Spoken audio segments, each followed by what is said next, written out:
सारी दुनिया है लॉकडाउन में, कोरोना है सबका रोना। डरने वाली बात नहीं है, सावधानी हमको रखनी है। 1 मीटर की दूरी से ही बात है हम सबको करनी है। बच्चों आओ पढ़ो सभी, कोरोना से डरो नहीं। बच्चों आओ पढ़ो सभी, कोरोना से डरो नहीं। पढ़ना लिखना है सबको, आगे बढ़ना है सबको।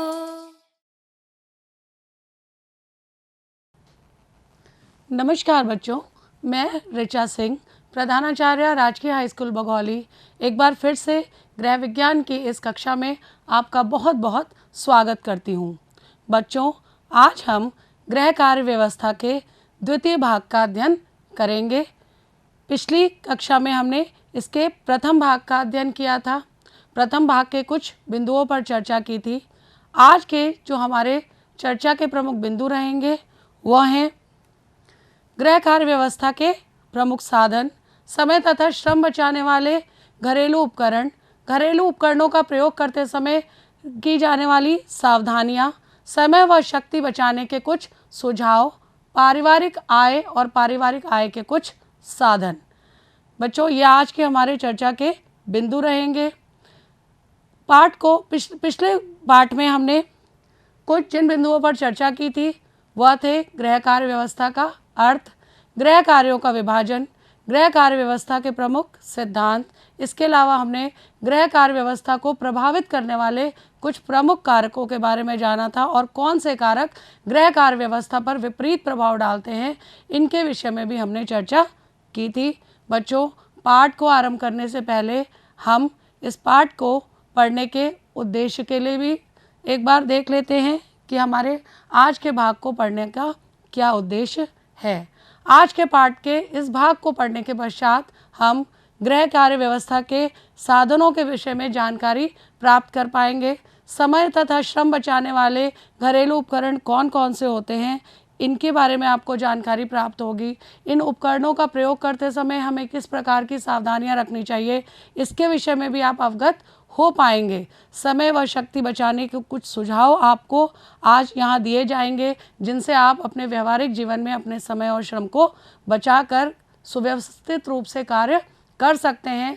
इसके अतिरिक्त आय के प्रकार के विषय में आपको जानकारी मिलेगी और पारिवारिक आय किन साधनों से प्राप्त की जा सकती है, उनके विषय में भी आपको जानकारी प्राप्त होगी। तो बच्चों, आज का पाठ हम प्रारंभ करते हैं। जैसा कि हम जानते हैं कि गृह कार्य व्यवस्था न केवल हमारे परिवार की आवश्यकताओं की पूर्ति के लिए आवश्यक है, परिवार में सुख संतोष की प्राप्ति के लिए भी आवश्यक है। विभिन्न प्रकार के साधनों के द्वारा हम एक अच्छी गृह कार्य व्यवस्था को सुनिश्चित कर सकते हैं। इन साधनों को हम मुख्यतः 2 श्रेणियों में बांट सकते हैं। पहला है भौतिक साधन, दूसरे हैं मानवीय साधन। भौतिक साधनों के अंतर्गत हम धन, भौतिक पदार्थ और सार्वजनिक सुविधाओं को लेते हैं। धन एक अत्यंत बहुमूल्य संसाधन है। यह पारिवारिक गृह कार्य व्यवस्था में इसका महत्व बिल्कुल वैसा ही है जैसा कि हमारे शरीर में रक्त का महत्व है। धन एक सीमित संसाधन है। वर्तमान में अर्जित किया गया धन पर भविष्य की योजनाओं के लिए भी काम में आता है। इसको बहुत मितव्ययितापूर्ण ढंग से खर्च करना चाहिए। इसके अतिरिक्त विभिन्न भौतिक पदार्थ, चाहे घरेलू प्रयोग के उपकरण हो, रसोई घर में काम आने वाले उपकरण हो, चाहे साफ सफाई करने वाले उपकरण हो, इसके अतिरिक्त विभिन्न घरेलू अन्य पदार्थ जैसे खाद्य पदार्थ आदि, वस्त्र और आवास आदि की सुविधा या फर्नीचर वगैरह, पुस्तकें, ये सभी घरेलू उपयोग के पदार्थ हैं जिनको हम भौतिक पदार्थों की श्रेणी में लेते हैं। फिर हैं सार्वजनिक सुविधाएं। सार्वजनिक सुविधाएं उन सुविधाओं को कहते हैं जिनके द्वारा हम अपनी कार्य व्यवस्था को सुचारू रख सकते हैं, परिवार की अधिकतम आवश्यकताओं की पूर्ति करके परिवार में सुख शांति ला सकते हैं। इन सार्वजनिक सुविधाओं का कुशल उपयोग हमें जीवन में उन्नति के अवसर प्रदान करता है। ये सार्वजनिक सुविधाएं अस्पताल, विद्यालय, वाचनालय, यातायात, विद्युत, दूरसंचार पार्क, बैंक, डाकघर आदि के रूप में होती हैं। बच्चों, इसके अतिरिक्त जो दूसरी श्रेणी है साधनों की, वह है मानवीय साधन। मानवीय साधन भी उतने ही महत्वपूर्ण होते हैं जितने कि भौतिक साधन, या हम यूँ कह सकते हैं कि बिना मानवीय साधनों के कुशल प्रयोग के हम भौतिक साधनों की प्राप्ति नहीं कर सकते हैं, इनका कुशलतापूर्वक उपयोग नहीं कर सकते हैं। एक एक करके हम देख लेते हैं। सर्वप्रथम शक्ति, फिर रुचि, ज्ञान, योग्यता एवं दक्षता, मनोवृत्ति और समय। ये कुछ मानवीय साधन हैं जिनकी यहाँ पर हम चर्चा करेंगे। शक्ति, बच्चों हमें मालूम है कि हर कार्य को करने में श्रम लगता है, ऊर्जा व्यय होती है। हमारा हर कार्य को करने के लिए शारीरिक या मानसिक शक्ति की आवश्यकता होती है। ये शक्ति हमें पौष्टिक भोजन से, सुव्यवस्थित गृह व्यवस्था से और अच्छे वातावरण से प्राप्त होती है। क्योंकि हर कार्य में शक्ति लगती है, ऊर्जा का व्यय होता है और शक्ति एक सीमित संसाधन है, तो हमें कार्य व्यवस्था को इस प्रकार से सुनिश्चित करना चाहिए कि हम कम से कम श्रम में अधिक से अधिक कार्यों को पूरा कर सकें, अधिक शक्ति का व्यय हमें कार्यों में ना करना पड़े, इस तरह से कार्यों को व्यवस्थित कर लेना चाहिए। फिर है रुचि। बच्चों, जब कार्य हमारी रुचि के अनुरूप होता है तो हम उस कार्य को बहुत कुशलतापूर्वक करते हैं, मन लगा कर करते हैं और उनसे अधिकतम संतोष की प्राप्ति होती है। रुचियों के अनुसार कार्यों के आवंटन से कार्य की गुणवत्ता बढ़ जाती है, संसाधन अपव्यय होने से बचते हैं और सीमित समय में कार्य अच्छी प्रकार से हो सकते हैं और गृह का प्रबंध भलीभांति हम कर सकते हैं। जैसे किसी को यदि पाक कला में रुचि है और उसे पाक कला से संबंधित कार्य को आवंटित किया जाएगा तो वह बहुत अच्छे तरह से इस कार्य को पूरा करेगा। किसी को गृह सज्जा में रुचि है तो वह गृह सज्जा के कार्यों को भलीभांति करेगा। तो रुचि भी बहुत महत्वपूर्ण मानवीय संसाधन है। फिर है ज्ञान। ज्ञान एक आवश्यक संसाधन है जिसके द्वारा हम अपनी पारिवारिक आवश्यकताओं को कुशलतापूर्वक प्राप्त कर सकते हैं, परिवार के सभी कार्यों को गुणवत्तापूर्वक कर सकते हैं। किसी भी कार्य को करने के लिए हमें उसका संपूर्ण ज्ञान होना चाहिए, उपकरणों के प्रयोग का सही क्रियाविधि का ज्ञान होना चाहिए, किसी भी कार्य को करने के लिए उसकी कार्यविधि का ज्ञान होना चाहिए। ये ज्ञान हम पुस्तकों से, अनुभव से या विभिन्न अनुभवी व्यक्तियों की संगत से प्राप्त कर सकते हैं। योग्यता एवं दक्षता। योग्यता एवं दक्षता भी किसी भी कार्य को भली प्रकार से गुणवत्तापूर्वक करने के लिए, कम समय में सीमित संसाधनों में करने के लिए बहुत आवश्यक है। यदि किसी कार्य की हमें विशेष योग्यता एवं दक्षता होती है तो हम उस कार्य को कुशलतापूर्वक कर सकते हैं। यदि किसी को सिलाई कढ़ाई में योग्यता एवं दक्षता है तो न केवल वो परिवार की आवश्यकताओं की पूर्ति योग्यतापूर्वक कर सकते हैं, अपितु पारिवारिक आय में वृद्धि के लिए भी वो भरपूर सहयोग प्रदान कर सकते हैं। यदि किसी को बेकिंग में योग्यता और दक्षता है तो वह बिस्किट आदि बनाने का कार्य, केक, पेस्ट्री आदि बनाकर घर परिवार के लोगों को संतुष्ट करने के साथ साथ पारिवारिक आय में वृद्धि में भी सहयोग कर सकते हैं। योग्यता एवं दक्षता प्रशिक्षण से प्राप्त होती है। फिर है मनोवृत्ति। मनोवृत्ति पारिवारिक सदस्यों के बीच परस्परानुकूलता, सामंजस्य, प्रेम, विश्वास, सहयोग या दृष्टिकोण आदि को परिलक्षित करती है। कार्य के प्रति हमारा दृष्टिकोण कैसा है, कार्य की गुणात्मकता इससे बहुत प्रभावित होती है। यदि कार्य के प्रति हमारा दृष्टिकोण सकारात्मक है तो कार्य अच्छे से पूरा होगा। यदि कार्य के प्रति हमारा दृष्टिकोण नकारात्मक है, यानी हम पहले ही सोच ले रहे हैं कि कार्य बहुत कठिन है, हमसे नहीं होगा, तो फिर उस स्थिति में हम कार्य को संतोषजनक पूर्ण नहीं कर पाएंगे। इसके बाद है समय। बच्चों, समय जैसा कि आप पूर्व में भी अच्छे से जान चुके हैं कि समय बहुत सीमित संसाधन है, कार्य बहुत सारे होते हैं, समय सीमित होता है, हर कार्य को समय के अनुरूप करना बहुत आवश्यक होता है। तो कार्यों को इस प्रकार व्यवस्थित किया जाए, गृह व्यवस्था को इस प्रकार से व्यवस्थित किया जाए कि समय को सीमित रखते हुए हम अपने सभी कार्यों को कुशलतापूर्वक कर सकें और अपने सभी संसाधनों का कुशलतापूर्वक प्रयोग करना, मितव्ययतापूर्वक प्रयोग करने से ही हम एक अच्छी गृह कार्य व्यवस्था को सुचारू रख सकते हैं। तो बच्चों, कार्य व्यवस्था के इन साधनों के साथ ही कुछ समय तथा श्रम बचाने वाले घरेलू उपकरण भी होते हैं जिनको हम गृह कार्य व्यवस्था में उपयोग करके अपने दैनिक कार्यों को समय का बहुत कम समय और श्रम के व्यय के साथ पूर्ण कर सकते हैं। इनमें सर्वप्रथम है गैस का चूल्हा। गैस का चूल्हा जैसे कि हम सभी जानते हैं आजकल घर घर में लोकप्रिय साधन है खाना बनाने का, भोजन पकाने का। भारत सरकार की उज्ज्वला योजना के द्वारा आज घर घर में गैस के चूल्हे की पहुंच हो चुकी है। गैस का चूल्हा न केवल समय और श्रम बचाता है अपितु ईंधन की बचत भी होती है। इसके अलावा लकड़ी और कोयले के जलने से जो धुआं आदि होता है उससे स्वास्थ्य पर विपरीत प्रभाव पड़ता था। अब वह स्वास्थ्य संबंधी समस्याएं भी गैस के चूल्हे में खाना बनाने से नहीं होती हैं। इसके अतिरिक्त बर्तन आदि काले नहीं होते हैं और आसानी से साफ हो जाते हैं। तो बच्चों, गैस का चूल्हा को यदि हम बहुत कुशलतापूर्वक प्रयोग करेंगे, सावधानी पूर्वक प्रयोग करेंगे तो ये हमारे लिए समय और श्रम बचाने का एक बहुत ही बेहतरीन घरेलू उपकरण साबित होता है। इसको प्रयोग करने से हम पर्यावरण को भी सुरक्षित रख सकते हैं, क्योंकि पहले ईंधन के रूप में जब लकड़ी प्रयोग होती थी तो पेड़ आदि के कटने से हमारा पर्यावरण असंतुलित होता था, उसको भी हम बचा सकते हैं। गैस के चूल्हे में हम बहुत कम ईंधन पर किफ़ायत के साथ भोजन कम समय और श्रम में बना सकते हैं। फिर है प्रेशर कुकर। प्रेशर कुकर भी एक बहुत उपयोगी घरेलू उपकरण है। ये एक एल्युमिनियम या स्टील का ढक्कनदार भगोने नुमा पात्र होता है जिसमें भाप की सहायता से खाना बनता है। चूँकि खाना अधिक ताप और दाब पर भाप की सहायता से बनता है तो खाना कम समय में बन जाता है, खाने में पौष्टिकता बनी रहती है और क्योंकि भाप पात्र के अंदर ही रहती है तो खाने की सुगंध और स्वाद भी बरकरार रहता है। इसके बाद है मिक्सर ग्राइंडर। मिक्सर ग्राइंडर भी एक बहुत ही उपयोगी घरेलू उपकरण है। समय और श्रम को बचाने वाला एक उपयोगी संसाधन है। मिक्सर और ग्राइंडर के प्रयोग से हम आसानी से दाल पीस सकते हैं, चटनी, गीले मसाले, सूखे मसाले आदि बहुत कम समय और श्रम में पीस सकते हैं। इसके अतिरिक्त मिल्क शेक, मैंगो शेक आदि आराम से बना सकते हैं। और कुछ मिक्सर ग्राइंडर्स के साथ जूसर की भी व्यवस्था होती है और जिनके द्वारा हम आसानी से घर में ही ताज़े फल और सब्जियों के जूस निकालकर अपने स्वास्थ्य का भी पूरा ख्याल रख सकते हैं। उसके बाद आता है बच्चों इलेक्ट्रिक केतली।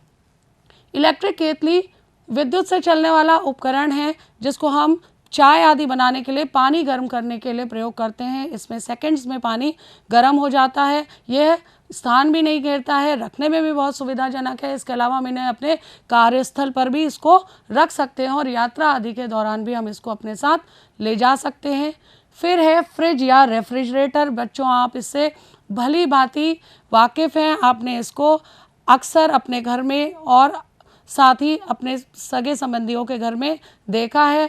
फ्रिज या रेफ्रिजरेटर भोजन को सुरक्षित रखने का, उसको खराब होने से बचाने का एक सर्वोत्तम विकल्प होता है। इसमें कम तापमान पर भोजन को सुरक्षित रखा जाता है। विशेष तौर से वह भोजन जो जल्दी खराब हो जाते हैं, वह खाद्य पदार्थ जो जल्दी खराब हो जाते हैं, जैसे कि दूध या दूध से बने हुए खाद्य पदार्थ, अंडा, मांसाहारी खाद्य पदार्थ या फिर गुदा हुआ आटा या अन्य खाद्य पदार्थ, जल्दी जो खराब होने वाले खाद्य पदार्थ हैं, वह रेफ्रिजरेटर में बहुत सुविधाजनक तरीके से कुछ समय तक ताज़े और सुरक्षित बने रहते हैं। इसके अलावा वो खाद्य पदार्थ भी रेफ्रिजरेटर में सुरक्षित रखे जा सकते हैं जो खराब तो नहीं होते हैं, लेकिन बाहर रखने से उसमें कीड़े मकोड़े लगने का डर होता है। इसके अलावा विभिन्न पेय पदार्थों को ठंडा करने के लिए, आइसक्रीम आदि जमाने के लिए और बर्फ़ जमाने के लिए भी हम रेफ्रिजरेटर के फ्रीज़र कंपार्टमेंट का उपयोग कर सकते हैं।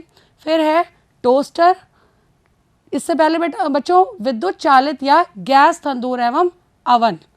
विद्युत चालित या गैस तंदूर एवं अवन में हम आराम से भोजन को बेक करके या रोस्ट करके, जिसको हम भूनना कहते हैं, पका सकते हैं। रोस्टिंग और बेकिंग वह प्रक्रिया है जिसके द्वारा हम विभिन्न सब्जियों को, मांसाहारी पदार्थों को भून सकते हैं और साथ ही बिस्किट, केक आदि को अवन में बहुत आसानी के साथ बेक किया जा सकता है। बेक किए हुए पदार्थ खाने में स्वादिष्ट भी लगते हैं और पौष्टिक भी होते हैं। अब हम आते हैं टोस्टर पर। टोस्टर डबल रोटी सेकने का एक विद्युत चालित उपकरण होता है। टोस्टर की सहायता से बहुत आसानी से कम समय में ब्रेड एक समान सिक कर बाहर आ जाती है और जलती भी नहीं है। अंतिम उपकरण जो हम देख रहे हैं वो है कपड़े धोने की मशीन। बच्चों, ये भी एक बहुत ही लोकप्रिय आधुनिक साधन है जिसके द्वारा हम बिना किसी घरेलू सहायक की मदद के आराम से रोज के प्रयोग के वस्त्र और इसके साथ ही भारी और बड़े वस्त्र जैसे चादर, तौलिए, पर्दे आदि आसानी से सुविधाजनक तरीके से धो सकते हैं। वॉशिंग मशीन की सहायता से घर का कोई भी सदस्य आराम से कपड़ों को धो सकता है। वॉशिंग मशीन के साथ ये भी सुविधा रहती है कि इसमें साबुन भी कम खर्च होता है, कपड़ों की सफाई भी अच्छे से हो जाती है और इसके अतिरिक्त वॉशिंग मशीन का प्रयोग करके कपड़े धोते समय हम घर के अन्य कार्यों को भी पूर्ण कर सकते हैं। तो बच्चों, ये थे समय तथा श्रम बचाने वाले कुछ घरेलू उपकरण। ये उपकरण जितने आवश्यक होते हैं उतने ही ज़्यादा ये, अगर इनके प्रयोग में असावधानी रखी जाए तो ये खतरनाक भी हो सकते हैं। तो इनके प्रयोग के समय हमको बहुत सावधानी रखने की आवश्यकता होती है। घरेलू उपकरणों का प्रयोग करते समय हमें किन चीज़ों की सावधानियां रखने की ज़रूरत है? गैस के चूल्हे का प्रयोग करते समय हमें किन बातों की सावधानी रखनी चाहिए? गैस का चूल्हा जितना सुविधाजनक होता है उतना ही खतरनाक भी हो सकता है, तो इसके प्रयोग के समय हमें बहुत सावधानी रखनी चाहिए। गैस का सिलेंडर लेते समय हमें चेक कर लेना चाहिए कि कहीं लीकेज तो नहीं है। हमेशा खाली सिलेंडर को खुली जगह पे सेफ्टी कैप के साथ रखना चाहिए। गैस के चूल्हे और सिलेंडर को सीधी अवस्था में रखना चाहिए। चूल्हे को हमेशा ऊंची स्लैब में रखना चाहिए। इसके अतिरिक्त गैस के बर्नर और चूल्हे की नॉब दोनों को काम करने के उपरांत बंद कर देना चाहिए ताकि गैस लीक ना हो। गैस की रबर जो कि चूल्हे और सिलेंडर को जोड़ती है उसको समय समय पर चेक करते रहना चाहिए ताकि उसमें कोई लीकेज ना हो, क्योंकि यदि गैस के चूल्हे में लीकेज है और गैस लीक करेगी तो आग लगने से भयंकर दुर्घटना होने की संभावना होती है। तो गैस के चूल्हे के समय का प्रयोग करते समय हमें बहुत सावधानी रखनी चाहिए। फिर है प्रेशर कुकर का प्रयोग करते समय सावधानियाँ। प्रेशर कुकर का प्रयोग करते समय हमें बहुत सावधानी रखनी चाहिए क्योंकि ये जितना सुविधाजनक उपकरण है उतना ही बच्चों ये खतरनाक भी हो सकता है। प्रेशर कुकर में खाना भाप से पकता है, तो प्रेशर कुकर में खाना पकते ही बिना भाप निकले इसको खोलने की कोशिश नहीं करनी चाहिए। पहले भाप को निकलने देना चाहिए और उसके बाद ही प्रेशर कुकर को खोलना चाहिए, अन्यथा भाप या अंदर का तरल पदार्थ जो बहुत अधिक ताप और दाब पे होता है वो उछलकर आप पर आ सकता है और आप जल सकते हैं। इसके अलावा प्रेशर कुकर के रबर को भी समय समय पर चेक करना चाहिए कि कहीं ढीला तो नहीं हो गया, अन्यथा भाप निकलने से खाना ठीक से नहीं पक पाएगा। और प्रेशर कुकर की विसल, जिसको आप सीटी कहते हैं, उसको लगाने की नलिका की समय समय पर साफ सफाई करते रहनी चाहिए ताकि उसमें कोई अन्न कण ना फंसे। अन्यथा की स्थिति में भाप नहीं निकलने के कारण सेफ्टी वाल्व निकल जाएगा और ऐसी स्थिति में कुकर फटने का डर भी रहेगा। तो ये था प्रेशर कुकर का प्रयोग करते समय सावधानियां। अब हम बिजली से चलने वाले कुछ उपकरणों का प्रयोग करते समय सावधानियां। बच्चों, बिजली के उपकरणों को बहुत सावधानी से प्रयोग करना चाहिए। ये जितने सुविधाजनक होते हैं उतने ही खतरनाक होते हैं। करंट लगने से व्यक्ति बुरी तरह से घायल हो सकता है और उसकी मृत्यु तक हो सकती है। बिजली से चलने वाले उपकरणों को कभी गीले हाथ पैरों से या नंगे पैरों को प्रयोग नहीं करना चाहिए। हमेशा पैरों में सूखी रबर की चप्पल या नीचे लकड़ी की चौकी को रख के ही उसका प्रयोग करना चाहिए। और बिजली के उपकरणों की समय समय पर जांच कर लेनी चाहिए। प्लग और स्विच बोर्ड वगैरह की समय समय पर जांच कर लेनी चाहिए ताकि कहीं कैसे करंट का कोई लीकेज ना हो। तार आदि जो बिजली के उपकरणों को प्लग से संबंधित कर रहे हैं उसको भी समय समय पर जांचते रहना चाहिए ताकि करंट की लीकेज ना होने पाए और उसको अगर कहीं से कटे फटे हैं तो उन्हें बदल लेना चाहिए। फिर है उपकरणों की साफ सफाई तथा देखभाल। बच्चों, कोई भी घरेलू उपकरण तभी हमें अच्छी सुविधा देता है, हम उसको कुशलतापूर्वक प्रयोग कर सकते हैं जब हम उस उपकरणों की साफ़ सफाई करें, उसकी देखभाल करें। इस्तेमाल से पहले और प्रयोग के बाद उसको साफ़ सुथरा करके उसकी उचित जगह पर रखेंगे तो उसकी आयु भी बढ़ेगी और वो हमें अधिक समय तक कुशलतापूर्वक हमारा साथ निभाएगा।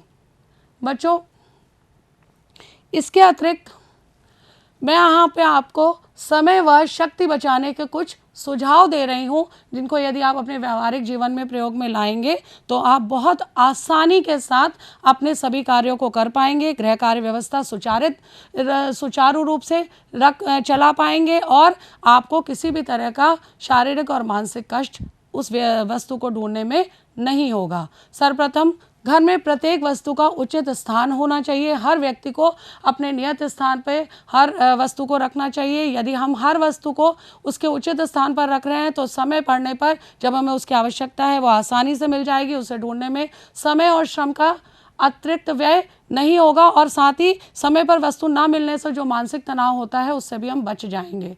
भौतिक साधनों व खाद्य सामग्री की रसोई घर में उचित व्यवस्था होनी चाहिए। जो भी हम उपकरण प्रयोग में ला रहे हैं उनका उचित स्थान होना चाहिए। उन्हें सुविधाजनक तरीके से अपने उचित स्थान में रख दें ताकि ज़रूरत पड़ने पर हम उन्हें सुविधापूर्वक प्रयोग में ला सकें।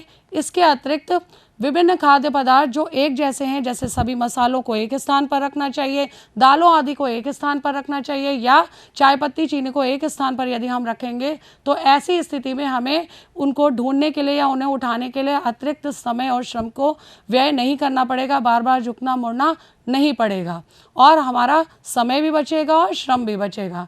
कार्य करने की उचित शारीरिक स्थिति, बच्चों शारीरिक स्थिति जिसको हम अंग्रेजी भाषा में पोस्चर भी कहते हैं वो बहुत आवश्यक है। कार्य को इस प्रकार व्यवस्थित करना चाहिए, सभी उपकरणों को इस प्रकार सुव्यवस्थित रखना चाहिए कि हमारे शरीर में को इस कार्य को करने के लिए या इन उपकरणों का प्रयोग करते समय अनुचित हमारे शरीर पर कोई अनुचित व्यय ना लोड ना आए और हम आराम से सुविधापूर्ण तरीके से कार्य कर सके। कार्य करने की उचित शारीरिक स्थिति जब होती है तो हमें अनावश्यक रूप से झुकना मुड़ना उठना चलना नहीं पड़ता है। हमारी कार्य करने की स्थिति इस प्रकार होनी चाहिए कि हमारे पैरों, कमर और गर्दन पर अनावश्यक जोर ना पड़े और हमें थकान आदि से हम बच सकें। फिर थकान होने की स्थिति में कार्य में परिवर्तन कर देना चाहिए। बच्चों यदि हम थक जा रहे हैं किसी कार्य को करते करते, यदि हम एक ही कार्य को बहुत देर से कर रहे हैं, यदि खड़े होने वाला कार्य है और हम उसे लगातार देर तक कर रहे हैं तो हमें उसको रोक के फिर बैठ के करने वाला कार्य कर देना चाहिए। इससे हमें शारीरिक विश्राम भी मिलता है और साथ ही मानसिक विश्राम भी मिलता है। जब हम कार्य में परिवर्तन कर देते हैं, यदि हम खड़े खड़े बहुत देर से कपड़े धोने का काम कर रहे हैं या फिर साफ सफाई का कार्य कर रहे हैं या भोजन पकाने का काम कर रहे हैं तो हम बैठ के करने वाले कार्य भी कर सकते हैं। जैसे सब्जी बैठ के काट सकते हैं, आटा बैठ के गूंथ सकते हैं। तो बच्चों ये समय व शक्ति बचाने के कुछ वो सुझाव हैं जिनको यदि हम अपने गृह कार्य व्यवस्था में प्रयोग में लाएंगे तो हम न केवल समय और शक्ति बचाएंगे अपितु हम आसानी के साथ अपनी गृह कार्य व्यवस्था को सुचारू रूप से चला सकेंगे। बच्चों हमने देखा कि ये विभिन्न साधन किस प्रकार से हमारी गृह कार्य व्यवस्था को सुचारू रखने में मदद करते हैं। अब हम आपको पारिवारिक आय के विषय में बताएंगे। पारिवारिक आय सुचारू गृह कार्य व्यवस्था का एक बहुत महत्वपूर्ण कारक होता है। पारिवारिक आय के द्वारा अर्जित धन को ही हम अपनी आवश्यकताओं की पूर्ति के लिए खर्च करते हैं। पारिवारिक आय परिवार के सदस्यों के द्वारा विभिन्न आर्थिक क्रियाकलापों के फलस्वरूप एक निर्धारित समय में अर्जित किए जाने वाला धन है जो अपनी आवश्यकताओं की पूर्ति में वो खर्च करता है। पारिवारिक आय को हम यहाँ दो श्रेणियों में बांट सकते हैं। उपार्जित आय, इसके अंतर्गत वह धन आता है जो विभिन्न आर्थिक क्रियाओं जैसे से प्राप्त होता है, विभिन्न साधनों से प्राप्त होता है, जैसे वेतन है, कृषि है, मजदूरी आदि है। इसके अतिरिक्त दूसरी श्रेणी है अप्रत्यक्ष आय की। अप्रत्यक्ष आय वह आय होती है जो सेवाओं, सुविधाओं या सहायकों के रूप में होती है। यदि कोई व्यक्ति किसी संस्थान में कार्य कर रहा है और वहाँ से उसको निःशुल्क मकान, निःशुल्क चिकित्सा सुविधा, उसके बच्चों के लिए निःशुल्क शिक्षा आदि मिली है या परिवार को समय समय पर मिलने वाले उपहार या फिर घरेलू सहायक यदि निःशुल्क मिले हैं तो वो सब अप्रत्यक्ष आय की श्रेणी में आते हैं। चाहे आय उपार्जित हो चाहे अप्रत्यक्ष हो, इनकी प्राप्ति के लिए कुछ साधन होते हैं जिनके द्वारा हम परिवार में धन और सुख सुविधाएं अर्जित करते हैं और अपनी आवश्यकताओं की पूर्ति करते हैं। इनको एक एक करके देख लेते हैं। सर्वप्रथम वेतन। यदि हम किसी संस्थान, चाहे वो सरकारी हो, गैर सरकारी हो, अर्ध सरकारी हो, कार्य करते हैं तो हमारी योग्यता, कार्यक्षमता, कार्यकुशलता के आधार पर एक निश्चित समय में हमें एक निश्चित धनराशि की प्राप्ति होती है जिसको हम वेतन कहते हैं। मजदूरी शारीरिक श्रम के द्वारा अर्जित किया गया धन होता है। ये योग्यता, कुशलता, कार्यकुशलता, हमारी क्षमताओं, हमारे कार्यों के आधार पर हमें मिलता है। मजदूरी दैनिक भी हो सकती है, साप्ताहिक भी हो सकती है, हमारे अनुभवों के आधार पर भी कभी कभी ये मजदूरी निश्चित होती है। फिर है व्यवसाय। कभी कभी परिवार के सदस्य एक ही व्यवसाय में संलग्न होते हैं और कभी विभिन्न व्यवसायों के द्वारा यह अपने गृह कार्य व्यवस्था को सुचारू रूप से चलाने के लिए आय का अर्जन करते हैं। व्यवसाय भी कई प्रकार का हो सकता है। डेयरी व्यवसाय हो सकता है, खाद्य पदार्थों से संबंधित व्यवसाय हो सकता है, वस्त्र संबंधित व्यवसाय हो सकता है, या पुस्तकों से संबंधित व्यवसाय हो सकता है। फिर कृषि भारत एक कृषि प्रधान देश है। आज भी हमारी अधिकांश जनसंख्या कृषि पर आश्रित है और कृषि कार्यों के द्वारा जो अनाज आदि उत्पन्न होता है उसके विक्रय से हम पारिवारिक आय के साधन जुटा सकते हैं, यानी धन प्राप्त कर सकते हैं। ब्याज हमारी पारिवारिक आय को बचाकर, जो धन हम बचा कर रखते हैं बचत के रूप में, यदि हम उसे किसी योजना में निवेश करते हैं, डाकघर में या बैंक में, और उस धन पर हमें जो अतिरिक्त धन मिलता है उसको हम ब्याज के रूप में लेते हैं और ये भी पारिवारिक आय का एक महत्वपूर्ण साधन है। इसके अतिरिक्त उपहार, बच्चों, परिवार के विभिन्न सदस्यों को विभिन्न अवसरों पर मिलने वाला धन, कभी शादी विवाह के अवसर पर या फिर जन्मदिन आदि के अवसर पर धन या किसी उपकरण या घरेलू प्रयोग में आने वाले उपकरणों की प्राप्ति होती है तो उसे हम उपहार की श्रेणी में लेते हैं और ये भी पारिवारिक आय का एक साधन होता है। इसके अतिरिक्त पेंशन तथा ग्रेच्युटी, जब हम एक आयु तक कार्य करने के पश्चात किसी कार्य से सेवा मुक्त होते हैं, किसी संस्थान से सेवा मुक्त होते हैं, तो हमारी वेतन के आधार पर हमें एक निश्चित धनराशि आजीवन प्रतिमास धन के रूप में दी जाती है जिसको हम पेंशन कहते हैं। कुछ संस्थानों में 3-4 महीने का वेतन एक साथ दिया जाता है जिसको ग्रेच्युटी कहा जाता है। ये पेंशन और ग्रेच्युटी ज़्यादातर सरकारी संस्थानों या अर्ध सरकारी संस्थानों में ही मिलती है। व्यक्तिगत संस्थानों में यह सुविधा प्राप्त नहीं होती है। पेंशन और ग्रेच्युटी भी पारिवारिक आय का एक महत्वपूर्ण साधन होता है। इसके अतिरिक्त यदि हमारे पास किराया जमीन है, दुकान है, मकान है, जिसको हम किराए पर देकर इससे भी अपनी पारिवारिक आय का अर्जन कर सकते हैं। यदि किसी को पुस्तक लिखने का शौक है तो वह अपनी पुस्तकों के प्रकाशन से, उसकी बिक्री के अनुसार प्रकाशक से जो धन प्राप्त करता है वह रॉयल्टी के अंतर्गत आता है। यह भी पारिवारिक आय का एक उत्तम साधन हो सकता है। इसके अतिरिक्त यदि परिवार के सदस्य अपने कार्यों में दक्ष हैं तो वे विभिन्न प्रकार के घरेलू उद्योग धंधों से भी पारिवारिक आय को बढ़ा सकते हैं। इन कार्यों में बड़ी बनाना, अचार बनाना, पापड़, मुरब्बे, जैम, जेली, सॉस आदि बनाना आदि सारे कार्य आ सकते हैं। ये विभिन्न उद्योग धंधे आ सकते हैं जिसमें कढ़ाई का कार्य करना, हस्तशिल्प का कार्य करना आदि है। बच्चों, पारिवारिक आय का साधन चाहे कोई भी हो, पारिवारिक आय चाहे प्रत्यक्ष हो या अप्रत्यक्ष हो, पारिवारिक आय को कुशलतापूर्वक यदि हम व्यय करेंगे तो ही हम अपने गृह कार्य व्यवस्था को उत्तम बना पाएंगे और इसका भरपूर लाभ ले पाएंगे। बच्चों, आज का पाठ यहीं पर समाप्त होता है। पाठ के इस भाग को आज हम यहीं पे रोक रहे हैं। अब हम जल्दी से एक पुनरावलोकन कर लेते हैं। सर्वप्रथम, गृह कार्य व्यवस्था को सुचारू रूप से चलाने के लिए विभिन्न साधनों की आवश्यकता होती है। गृह कार्य व्यवस्था के साधनों को हम 2 श्रेणियों में बांट सकते हैं, भौतिक साधन और मानवीय साधन। गैस, चूल्हा, cooker, mixer grinder, oven, toaster, washing machine आदि समय, श्रम एवं धन बचाने वाले उपकरण हैं।